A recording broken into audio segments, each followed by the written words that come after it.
On to Chapter 4, Health, Illness, Stress, and Coping. So I just want to say that a typical dictionary definition of health is soundness, especially of body or mind, freedom from disease or abnormality. So the dimensions of a healthy person is that they are able to adapt to stress that can affect the whole organism. The dimension of the person is physical, cognitive, affective and behavioral, and social, and not just separate entities. So the whole person involves physical, cognitive, affective, the way they react, their behavior, and their social equities. They're not separate. It's all together as one person. These dimensions interact, resulting in the development of a unique human being. So guess who we're going to meet? Good old Abraham Maslow.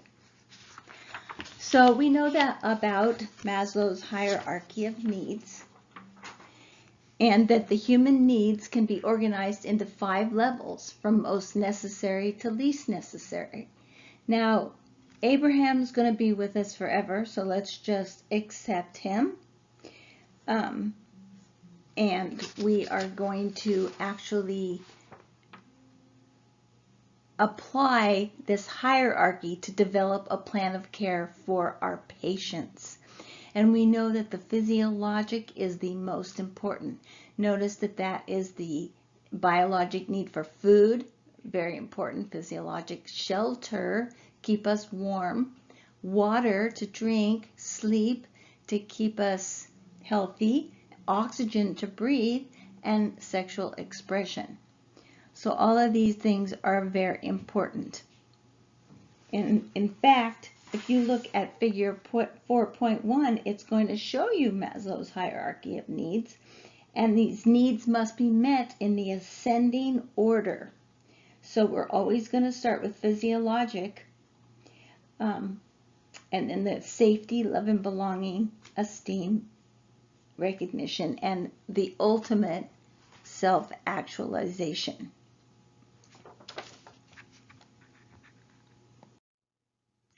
So illness behavior.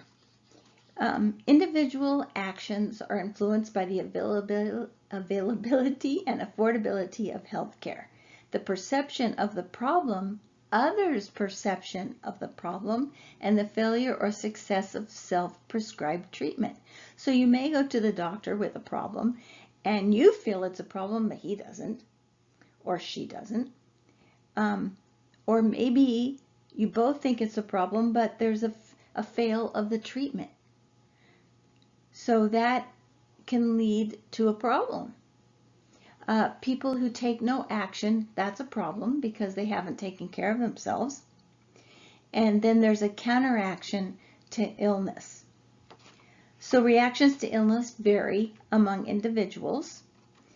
Some people take action whereas others do nothing. You might call that denial. What term may be used in place of non-compliant? Well, they just are really in denial, right? So let's talk about the sick role. And if you turn to box 4.2, that's on page 42, it talks about sick role behaviors. So the sick role allows time to recover from the disease. When patients cannot get well on their own, others must care for them. Temporarily exempt, so these patients, these sick role patients, are temporarily exempt from social responsibilities because they're sick, so they can concentrate on getting well. People who are sick want to get well and therefore should seek the help of health professionals and cooperate with prescribed health care regimens. And this is really important. What comes to mind here is hypertension. So a patient has high blood pressure. They go to the doctor. They get medication for their high blood pressure. And then they take their pressure every day and they get it under control. It's now 130/80, perfect. and they think, it's so good, I don't even need the medication anymore. Well, that's not right, because it's good because they're taking the medicine. So that's why it's so important that the patient does cooperate with the prescribed regimen. And the other thing that happens a lot of times is if a patient's medication, they have a side effect, then they just stop taking it. And they don't tell the doctor that they stopped taking it. And so they're not getting the care that they need.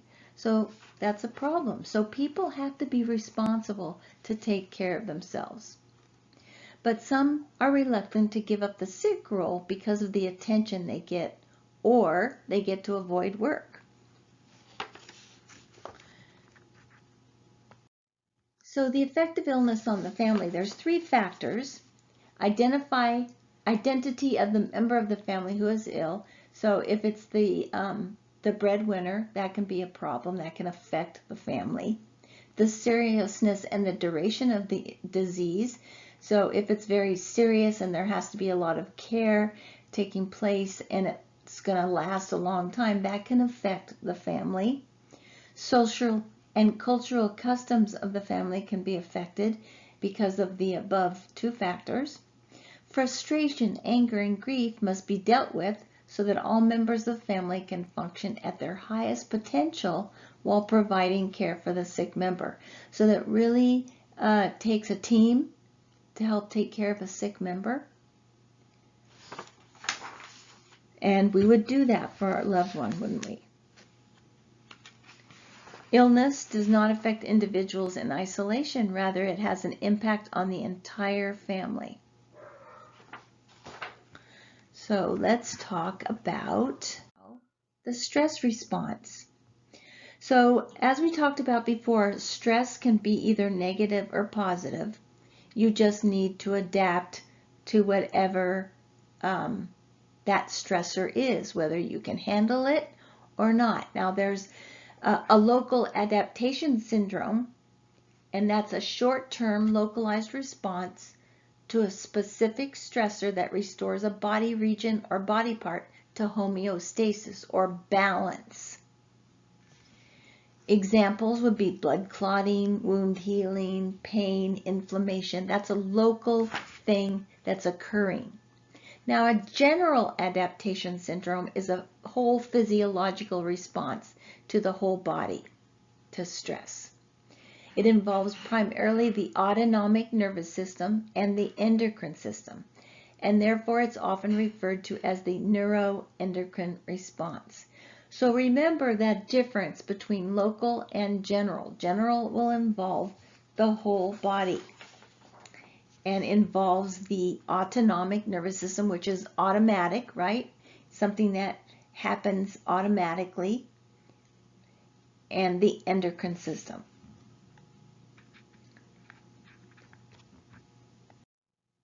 Now I want you to note this general adaptation syndrome because it has 3 phases. And it's important to know these phases because you might be asked a question about them. So notice that a stressor occurs, and phase 1 is the alarm reaction, where you mobilize resources. You get to the doctor or you get help of some sort. Phase 2 is resistance. The body's resistance to stress can only last so long before exhaustion sets in. But until that, you have this resistance phase 2 that you cope with the stressor. And you can only cope so long until phase 3 sets in. And that's exhaustion. And your reserves are depleted. So it's important to remember these 3 adaptations. And notice it's identified by Hans Selye. Now he's you'll learn more about him in psych. So how do we adapt to stress? Well, it's essential to maintaining health. So we have to adapt. We have to learn to adapt. We have to constructively cope with stressful situations or conditions. And I'm going to be talking about some of those. Meditation, I'll just throw one out right now. How we learn to cope with stressful situations. Deep breathing will be something that I'm going to talk about tomorrow and teach you. Depends on accurate appraisal of stressful situation and effective coping. So, is it really stressful? Or are you just blowing it out of proportion? Are you coping effectively? Are you trying to cope? And this can lead to psychologic and physiologic well-being.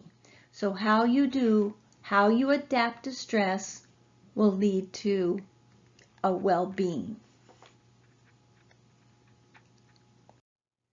So the tendency of the body to maintain stability of its internal environment, that's homeostasis. The body has this is amazing how the body is, because it just naturally has a positive and a negative response to something to balance out the body's responses to everything, to illness.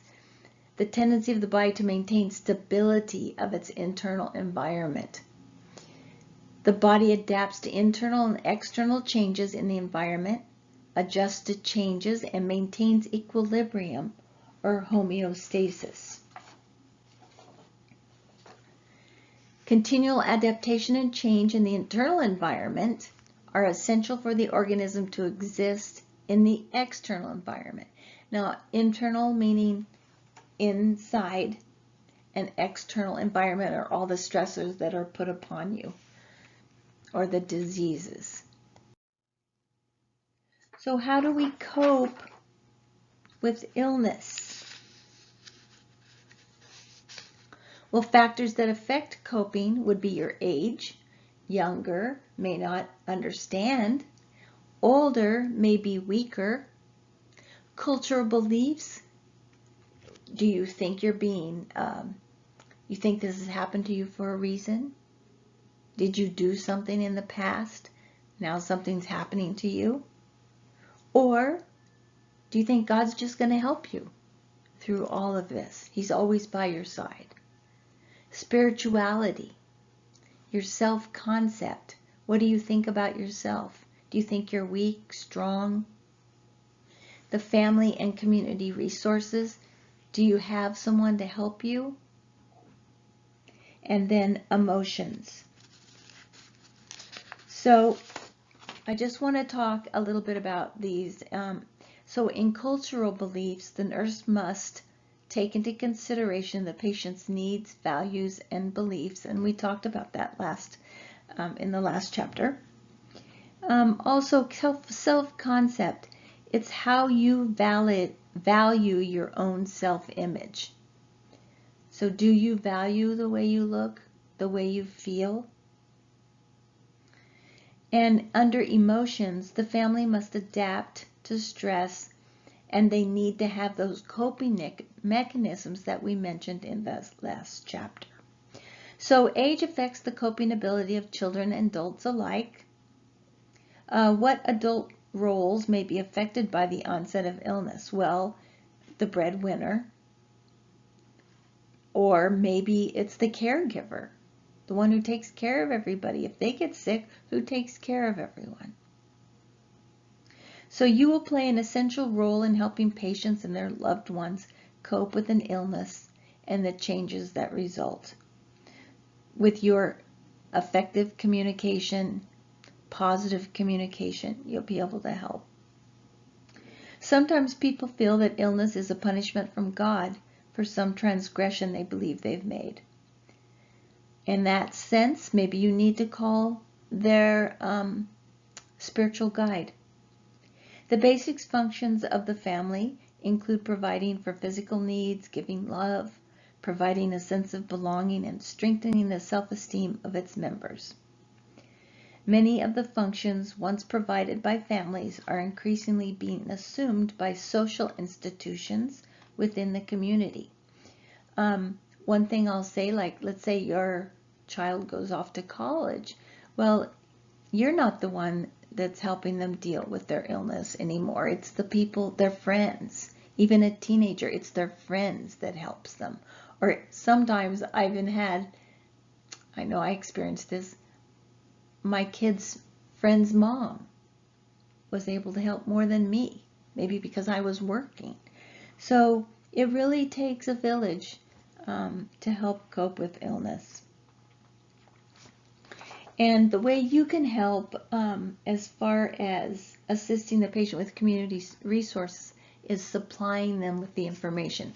Sometimes patients don't know what's out there they've never been in this situation before. They've never been ill. They've never had a disease. Maybe they haven't had a cancer. So you can find those resources for the patient, and that's how you can help them. Google also. All right, so illness as a stressor. Humans can't go through life without stress. It can be small, it can be large stress, but you're going to face something.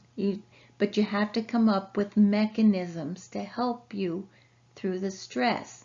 So as you get older, you're developing different stressors. As you get more knowledge, you're finding out more ways to develop a way to deal with stress. So internal and external factors can trigger stress.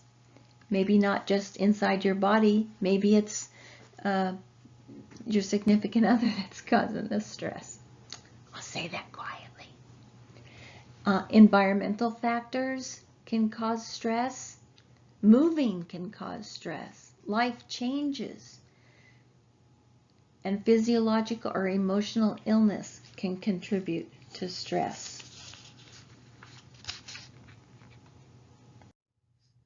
Let's try a question. This came early, didn't it? This chapter isn't as long. So, which is not a way that affectional, emotional needs are satisfied?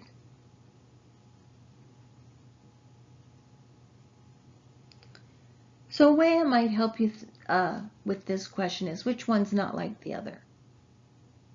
Love, security, care, are those all pretty similar? Yeah. So what's not a need would be memory. So the correct answer is A. Memory is not a way that affectional, emotional needs are satisfied.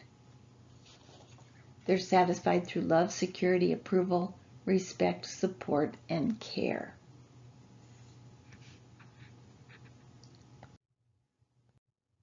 Let's talk about some coping strategies.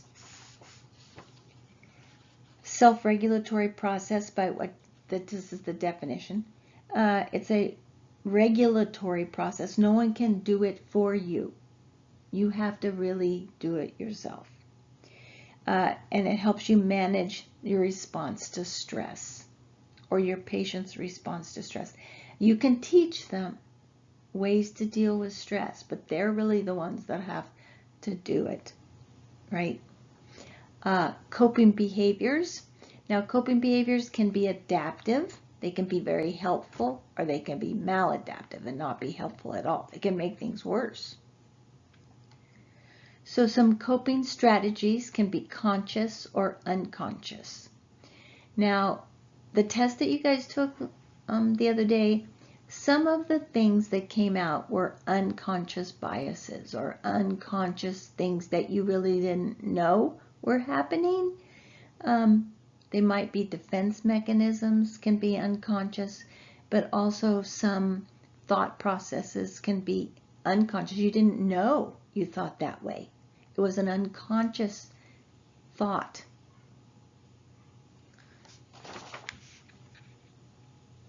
So conscious and unconscious. And I don't mean you lose consciousness. I mean awareness. So let's talk about some defense mechanisms. And these are on page 47, just so you know. And I'd like you to be aware of these different defense mechanisms. So page 47. So the first one is compensation, an attempt to make up for real or imagined weakness. Denial, a refusal to acknowledge a real situation. Now, I'm just going to read you the definition, and then you can read the examples.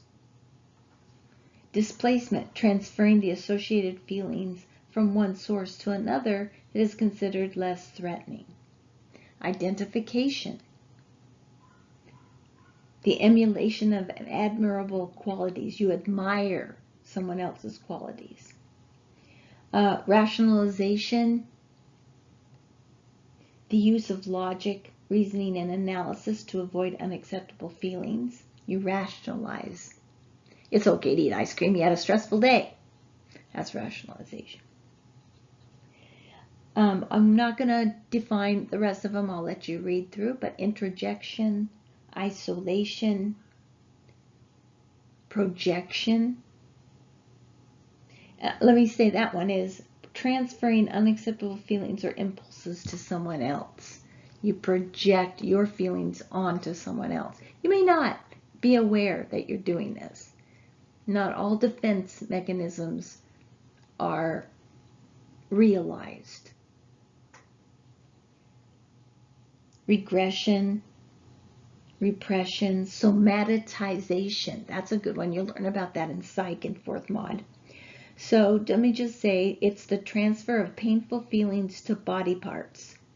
So you might feel that, and it shows you an example, a woman who has experienced intolerable internal conflict develops a physical complaint of pain in the wrist that cannot be explained by diagnostic means.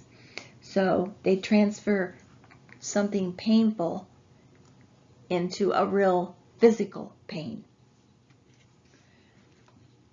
Sublimation, suppression, undoing, substitution, and conversion. So it's a good idea to read through those. And there's a put on your thinking cap on that page. It says recall 2 incidences when you recognized a defense mechanism being used to cope. So think about some of these. Did you use any of these at any time? And you'll be able to see these in other people too, and in your patients. So some conscious coping strategies, and these are listed on page 48 under health promotion. So these are purposeful behaviors used to make an unfamiliar situation into one that's perceived as controllable and predictable. They're attempts to help people feel less stressed and anxious about their illness. Some methods provide only temporary relief, whereas others provide more permanent results. So notice aromatherapy's in there, art therapy, and I'm going to email you something to color to use as a coping strategy. Maybe you're stressed out. This first week has been rough. Exercise, go run, go walk the dog, do some stretches. Humor, laugh, go see a funny show. Sometimes I'll watch like a stand-up comedy, on TV, just to make me laugh. Laughter is really good medicine. Journaling. Write down your feelings, and I know that you guys have journaling, that you get to journal some of your feelings from school, and that's a good thing. Pet therapy. It's great to have a dog. I wish we could have one at school for all of us to pet. And social support. So those are all really good ideas. Maladaptive coping mechanisms. So it's good to be familiar with those also. We want to think about the conscious ones and good ones, of course, but we want to know maladaptive ones when we see them. Helplessness, powerlessness. You can't help anything. You're just helpless. Denial. You don't even think there's a problem. How can you fix something if it's not broken, right? So sometimes your patients will express anger at you. They'll be mean to you. And maybe they're not mad at you, they're mad at the situation. It's a way of coping. But don't take it personally. It's not you. And it's a hard job as a nurse not to take things personally, because sometimes it can be very hurtful. But know that when a patient loses control of a situation, that being sick, or they can't control anything about, maybe they can't even reach things, and they feel helpless. They can't even turn themselves for whatever reason, or they've been in an accident. They get angry at you. So don't take it personally.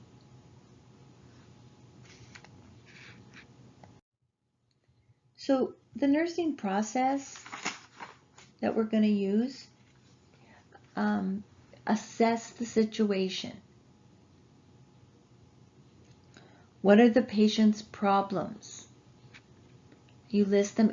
Sometimes when you look at things, you can realize what's going on. So just the act of taking an assessment of the patient, figuring out what their problems are, and having a goal to that problem can help the patient and also help you. And it's really rewarding when they reach a goal and start getting better. And then also your nursing interventions that you'll do to help them reach that goal. Even if it's walking, your goal of walking to the bathroom and then walking in the hall. That's an intervention and a goal. And you've helped the patient with a problem of walking because you assessed they weren't strong. So see, I went backwards and forwards there, but it is the nursing process that's really important.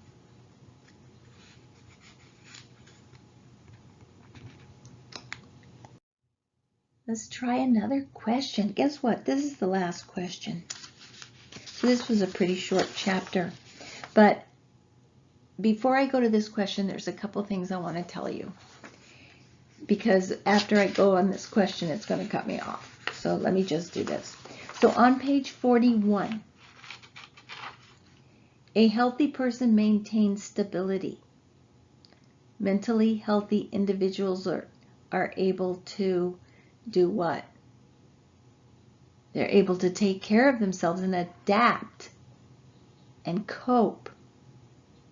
And always remember Maslow's hierarchy of needs. That's going to guide you through your ability to take care of patients and assess their needs. And of course, oxygen is going to be very important. Sometimes you'll see a patient who is grieving or has lost someone, and you're thinking about Maslow's hierarchy of care, but where does that go? Is that going to go on level 1? The security. Let's go back to Maslow for a second. Sorry, you're hearing me ruffle my pages. So you can see physiologic, water, sleep, oxygen, and sexual expression. So sometimes when you lose a loved one, you're not losing the safety or the love and belonging. You might be losing the very first basic requirement, and that's the physiological of love. Another thing I want you to realize is autonomy. That is such a great word, and it is a mark of mental health. Autonomy is the ability to make decisions for yourself, and it is a great feeling. And that would be on figure 4.1. There's some examples there. I'm turning the pages, you can see. You can hear probably. That's Maslow again, is 4.1. Because it's pretty important in this chapter. Because throughout the nursing process, you're going to apply Maslow.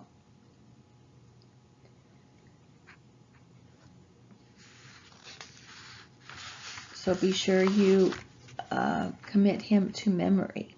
On page 42, you want to look up and understand about acute illness and chronic illness and the differences. What does it mean to be in remission or exacerbation?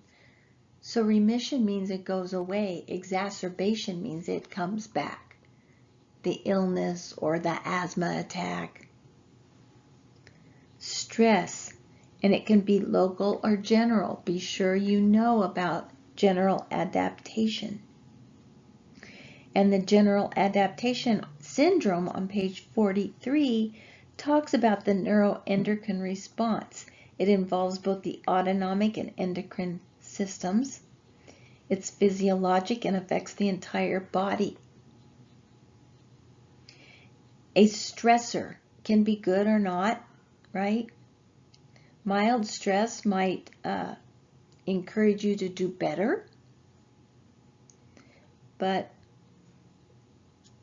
worse stressors can make you sick. So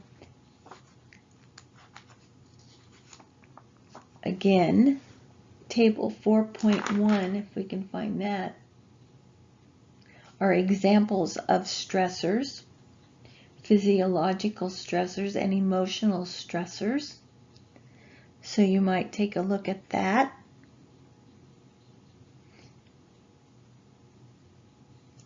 And then page 44 are factors that affect coping with illness.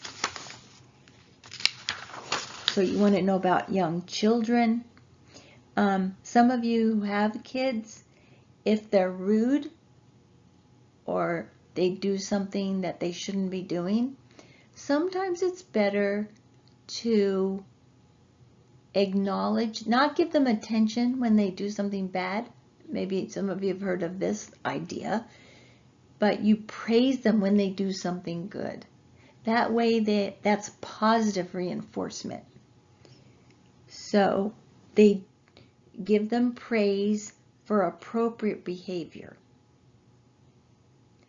And in older adults, identify introspection. So something that an older adult does is they look back at their lives. They look into themselves. Did I do enough?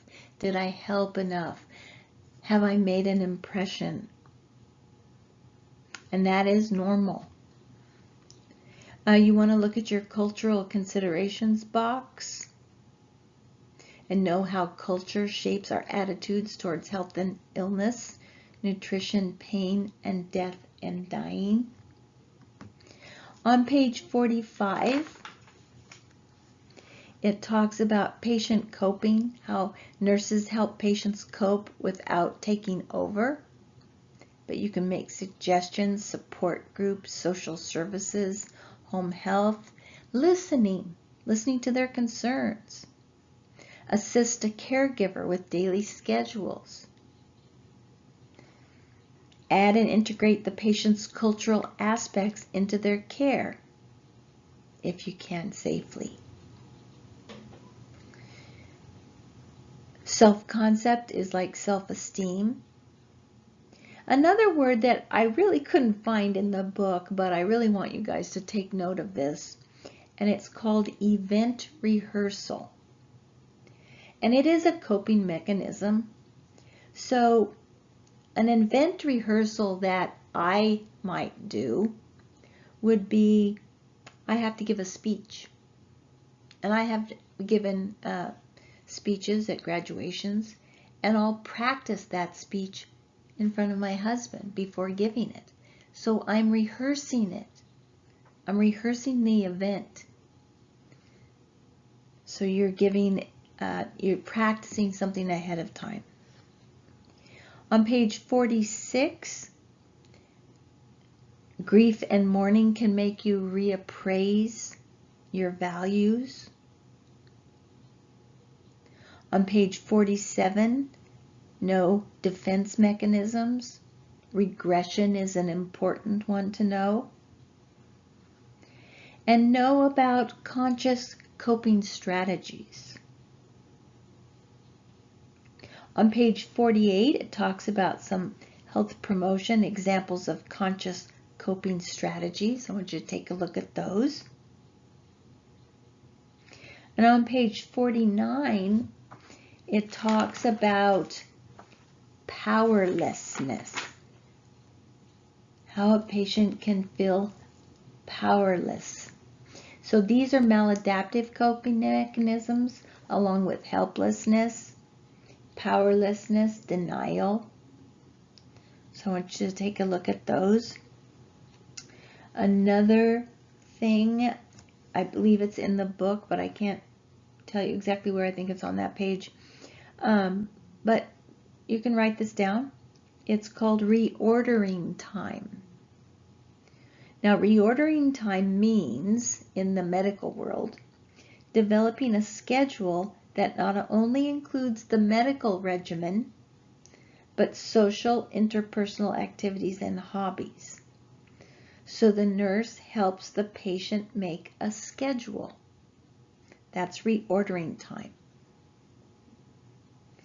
And then you want to take a peek at nursing goals and outcome criteria. So be sure you read all the boxes and tables in this chapter when you're reviewing.